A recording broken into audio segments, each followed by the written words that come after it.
Hi viewers, welcome to our channel. ప్రస్తుతం మనతో పాటు దాము బాలాజీ గారు సీనియర్ జర్నలిస్ట్ ఉన్నారు. వాటితో ఒకసారి మాట్లాడదాం. సార్ నమస్కారం. సార్ ఒడిశాలో ఒక దారుణమైన సంఘటన చోటు చేసుకుంది. ఒక 13 ఏళ్ల అమ్మాయి తన ఇద్దరు బాయ్ ఫ్రెండ్స్ తో కలిసి తన తల్లిని అయితే ఘోరంగా చంపేసింది. అయితే ఇక్కడ ఒక విషయం ఏంటంటే, ఆ తల్లి ఈ పాప అయితే ఎవరైతే ఉన్నారో రోడ్డు పక్కన 3 నెలలు ఉన్నప్పుడు దొరికింది. అలా రోడ్డు పక్కన దొరికిన ఒక పాపను పెంచుకొని ఈ విధంగా పెద్ద చేసింది. ఇప్పుడు పెద్ద చేసిన తర్వాత ఆ పాపే తన తల్లిని చంపేసుకోవడం అనేది చాలా ఘోరమైన సంఘటన. సో ఈ ఇష్యూకి సంబంధించి ఏం జరిగింది? సో దీనికి సంబంధించి ఎటువంటి వివరాలు ఉన్నాయి సార్? ఇది అత్యంత ఘోరమైన సంఘటన. దేశమే షాక్ అయ్యే సంఘటన. అంటే అసలు మనుషుల మానవత్వం మీదనే సందేహం వచ్చే సంఘటన.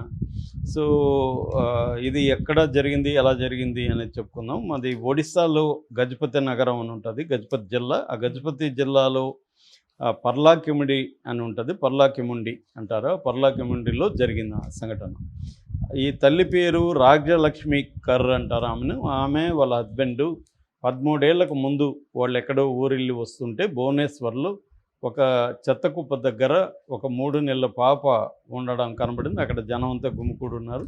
అప్పుడు వీళ్ళు ఈమె రాజ్యలక్ష్మి భర్తతో మనకి పిల్లలు లేరు కదండి, మనం ఈ పాపను పెంచుకుందామంటే అక్కడ గవర్నమెంట్ వాళ్ళ సహాయంతో ఆ పాపని వీళ్ళు తీసుకొని వచ్చి పెంచుకోవడం మొదలుపెట్టారు. అప్పుడు ఆ పాపకి 3 సంవత్సరాలు.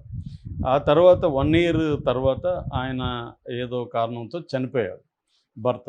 ఈమె ఒకటే ఉంది.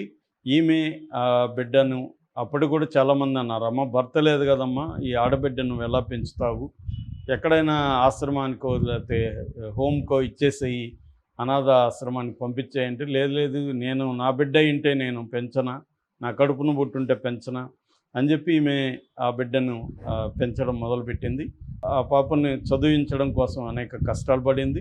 ఇప్పుడు కూడా ఆ పాప ఊర్లో, వాళ్ళదొక చిన్న గ్రామం అని చెప్తున్నారు, ఊర్లో ఉంటే ఆ అమ్మాయికి సరైన ఎడ్యుకేషన్ లేదని చెప్పి పర్లాకెముండికి వచ్చి అక్కడ ఒక రెంట్ హౌస్ తీసుకొని ఈ అమ్మాయి చదువుల కోసమే అక్కడ ఉంటుంది. ఆమెకి నిజానికి ఆరోగ్యం కూడా సరిగా లేదని చెప్తున్నారు. ఆమెకి హార్ట్ ఇష్యూస్ కూడా ఉన్నాయి. సో అలాంటిది ఈ పాప కోసం, పాప భవిష్యత్తు కోసం తను ఎన్నో కష్టాలు పడుతూ ఇక్కడ పెంచుకుంటూ ఉంది. ఈ క్రమంలో ఏంటంటే, ఈ పాప చిన్నప్పటి నుంచి కూడా కొంత అంటే బాగా ఓవర్ యాక్టివ్, తల్లిని డామినేట్ చేయడం, తల్లి మాట వినకపోవడం, అనేకసార్లు తల్లికి ఈమెకి పాపకు మధ్య క్లాషెస్ అయితే గతంలో కూడా ఉన్నాయని చెప్తున్నారు. ఈ క్రమంలో ఈ పాపకి తనకంటే బాగా పెద్దవాళ్ళైన 2 అబ్బాయిలతో పరిచయం ఏర్పడింది. ఒకడు గణేష్ రథ్ అనేవాడు, వాడికి 21 సంవత్సరాలు. రెండో అబ్బాయి దినేష్ సాహు, 20 సంవత్సరాలు. సో గణేష్ అండ్ దినేష్ వీళ్ళిద్దరికీ ఈ అమ్మాయికి ఒక అఫైర్ స్టార్ట్ అయింది. ఈ పిల్లకేమో 13 ఏళ్ళు, వాళ్ళకేమో ఆల్మోస్ట్ డబుల్ ఏజ్. సో ఈ నేపథ్యంలో ఏమైందంటే, ఈమెకి అది తెలిసింది, తల్లికి తెలిసింది, ఈ అమ్మాయి ఇట్లా 2 అబ్బాయిలతో తిరుగుతుందనే విషయం తెలిసింది. తెలిసి గట్టిగా మందలించడం మొదలుపెట్టింది. నువ్వు నీ వయసు ఏంటి, నీకు 13 ఏళ్ళు, నీ చదువుకోవాల్సిన కోసం నేను ఇన్ని కష్టాలు పడి ఒంటరిగా నేను పెంచుతూ ఉంటే, నీకోసమే ఇక్కడికి నేను ఊరు వదిలిపెట్టి ఇక్కడికి వచ్చి రెంట్ తీసుకొని నానా బాధలు పడతా నేను పెంచుకుంటుంటే, నువ్వు చదువుకోకుండా వాళ్ళ వయసు నీకంటే డబుల్గా ఉన్న పెద్ద అబ్బాయిలతో నువ్వు తిరగతున్నావు, అది కూడా 2తో తిరుగుతున్నావు అని ఈమె మందలించడం మొదలుపెట్టింది. దాంతో ఈ పిల్లకి తల్లి మీద చాలా పీకల్లో కోపం వచ్చింది. సో వచ్చి ఏం చేసిందంటే, ఈ అబ్బాయిలకి చెప్పింది, ఇలాగ ప్రతిదానికి మా అమ్మది నస ఎక్కువైపోయిందని. వాళ్ళు ఈ అమ్మాయిని అడిగారు, మీ ఇంట్లో డబ్బులు ఉన్నాయా, మీకు ఆస్తి ఉన్నాయా, ఇవన్నీ అడిగారు. మా ఇంట్లో బంగారు అయితే చాలా ఉంది, ఎన్ని గ్రాములు అనేది తెలియదు, చాలా నగలైతే ఉన్నాయని చెప్పింది. అట్లాగే ఆస్తులు కూడా ఊర్లో ల్యాండ్ అదంతా ఉందని చెప్పింది.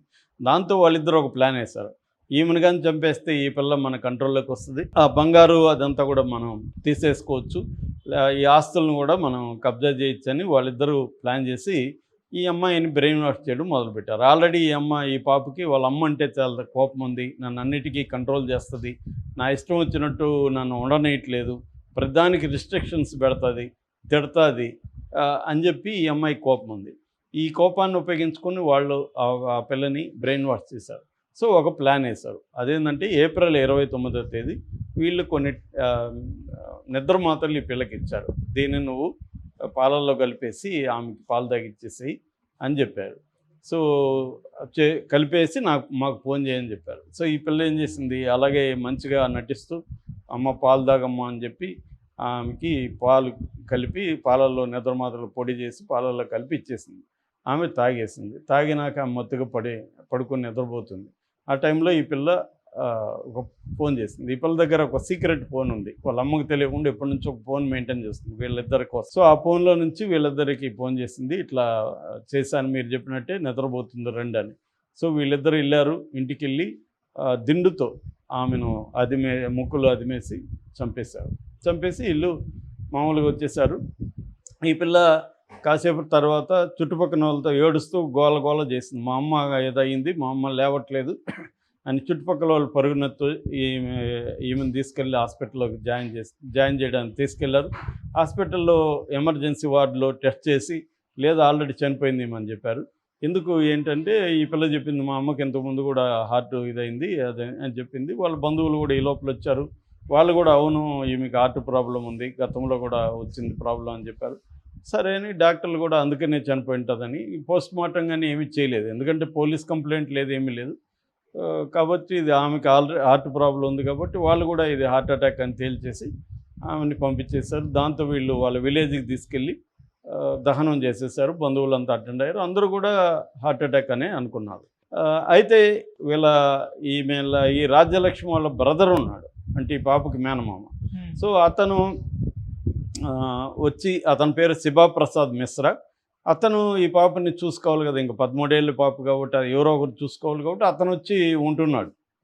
అమ్మ ప్లేస్లో మేనమామ వచ్చి ఉంటున్నాడు. వాళ్ళ తరపున వాళ్ళ భార్యను కూడా తీసుకొచ్చాడు. వాళ్ళు చూసుకుంటున్నారు ఈ పాపని.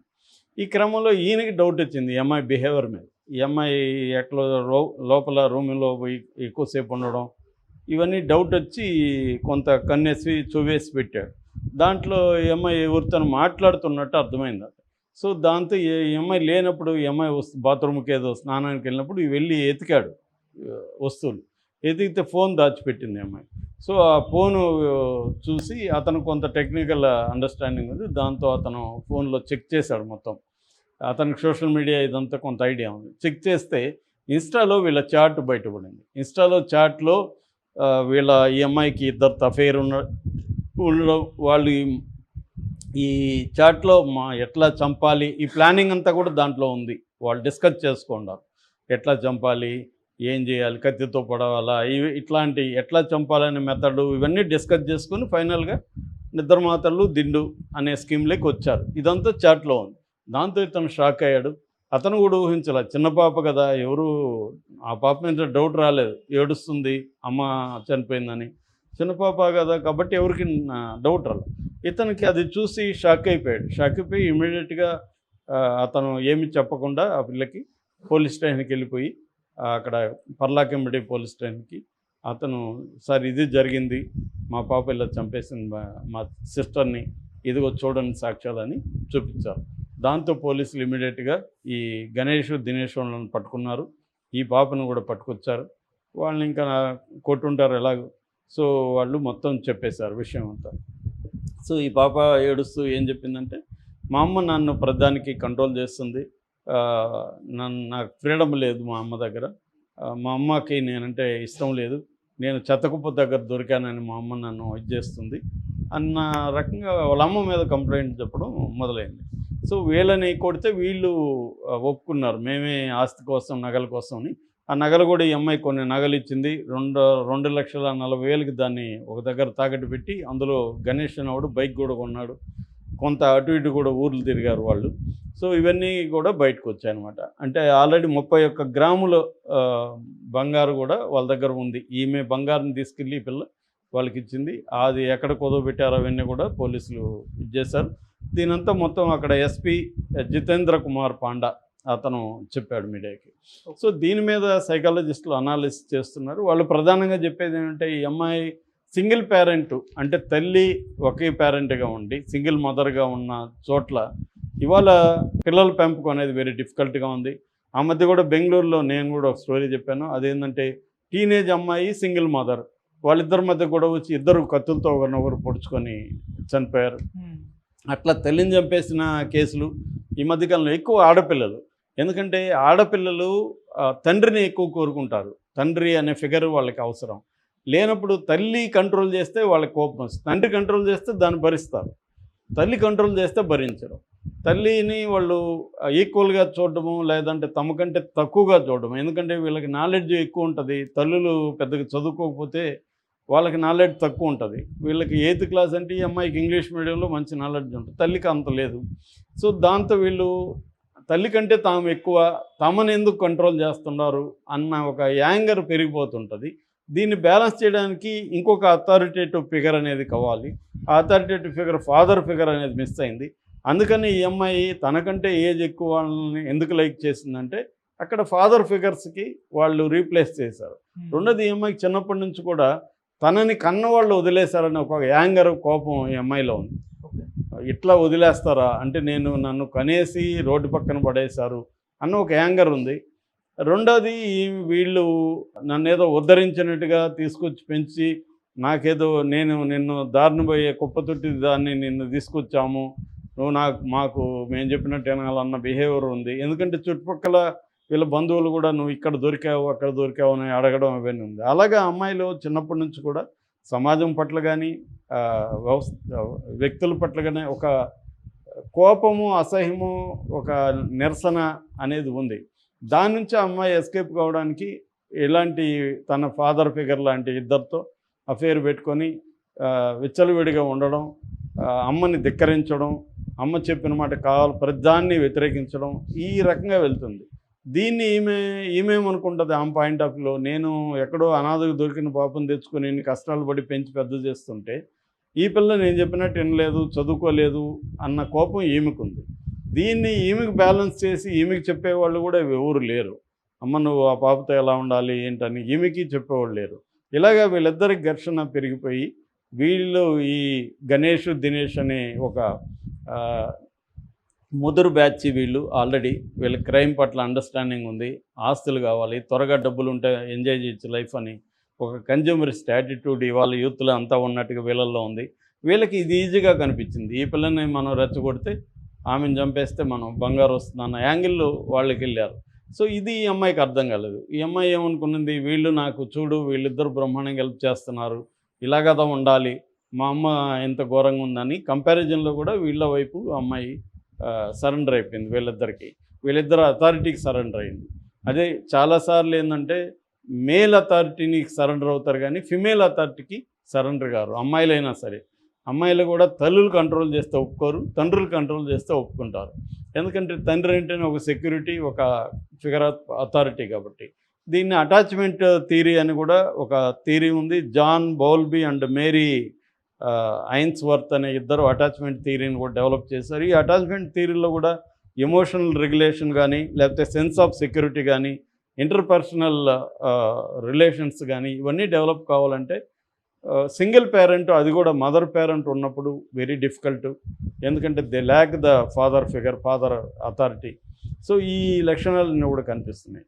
కానీ బయట మన మామూలు వాళ్ళు ఏమి కామెంట్ చేస్తున్నారంటే ఈ తల్లి తెలియక ఒక పాముని పెంచింది, ఇంట్లో ఒక చావుని పెంచింది, ఇన్ని రోజులు ఎంతో కష్టపడి ఆమె పెంచితే ఈ పిల్ల సొంత కన్న కూతురు కాకపోయినా పెంచుకున్న కూతురే పాములాగా కాటేసి ఆమెని చంపేసింది అనుకుంటున్నారు. దీని వెనుక అనేక aspects, sociological and psychological aspects ఉన్నాయి. వాటిని కూడా అర్థం చేసుకోవాల్సిన అవసరం ఉంది. ఎందుకు అవసరం ఉందంటే ఇవాళ సింగిల్ పేరెంట్స్, సింగిల్ మదర్స్ బాగా పెరుగుతున్నారు మన సమాజంలో.